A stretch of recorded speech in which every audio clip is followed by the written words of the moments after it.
बाबर हटाओ, बाबर हटाओ, नगर प्रशासन, नगर प्रशासन, सन्माननीय राजसाहेब ठाकरे यांचा, सन्माननीय राजसाहेब ठाकरे यांचा।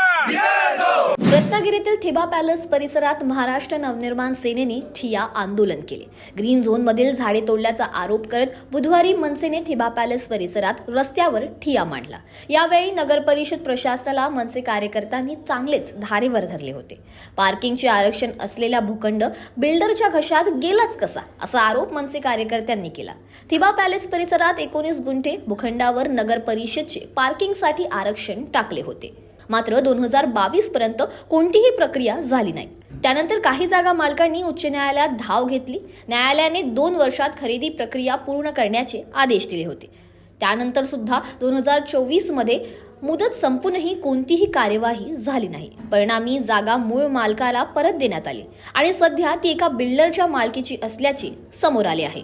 थिबा पॉइंट इथे अनधिकृत पत्रे बांधले होते, मारले होते।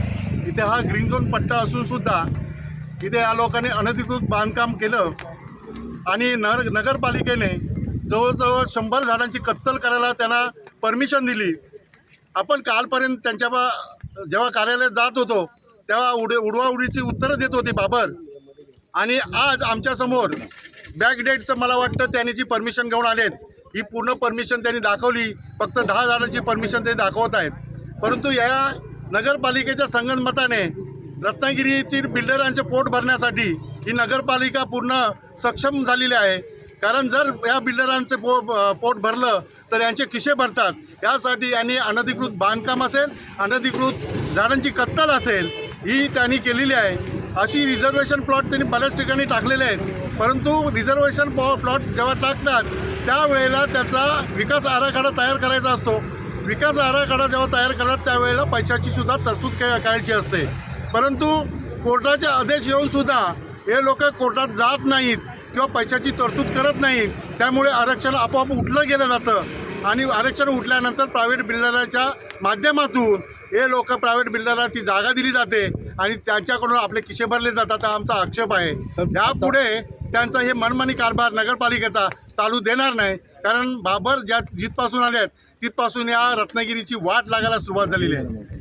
आता जे आंदोलन केले त्यामुळे पोलीस प्रशासनाने मध्यस्थ करून त्यांनी हे पत्रे काढायचे, त्यांनी आम्हाला लिखित पत्र देत आहेत आणि जे कत्तल केलेले आहेत त्यांच्यावरती गुन्हा दाखल करून जे काय दंड असेल तो आकारतो म्हणून त्यांनी सांगितलं। राजकीय वरदहस्त आपल्याला दिसतोय का याच्या प्रकरणामागे? या राजकीय वरदहस्त असं नाही, परंतु बिल्डर लॉबी आणि नगरपालिका यांच्या संगनमतातून रत्नागिरीचा विकास आराखडा नाही, रत्नागिरीचा विकास आराखड्याचा दुर्दशा करण्याचे प्रयत्न चालू आहे असं आम्हाला वाटतं। पार्किंगचं जरी आरक्षण असलं तरी काही ही जी जागा आहे या जागेला स्लोप आहे, त्याला वाटतं 22 डिग्री इथपर्यंत जेव्हा जो स्लोप असतो तेव्हा त्याला यांना परमिशन दिली जाते, बिल्डिंगला परमिशन दिली जाते।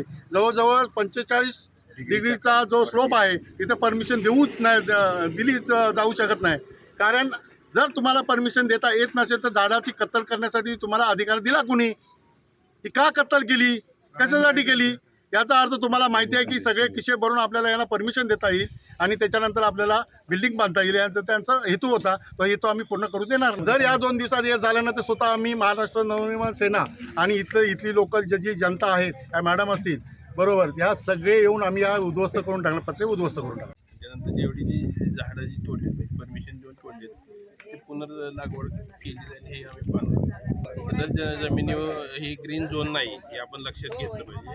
सदर जमिनीवर आरक्षण होतं ते पार्किंगचं होतं। त्यानंतर डायरेक्टर टाउन प्लॅनिंग पुणे यांनी ते आरक्षण चेंज केलेलं आहे, रेसिडेन्शियल केलेलं आहे, त्यामुळे कुठल्याही प्रकारचा ग्रीन झोन नव्हता।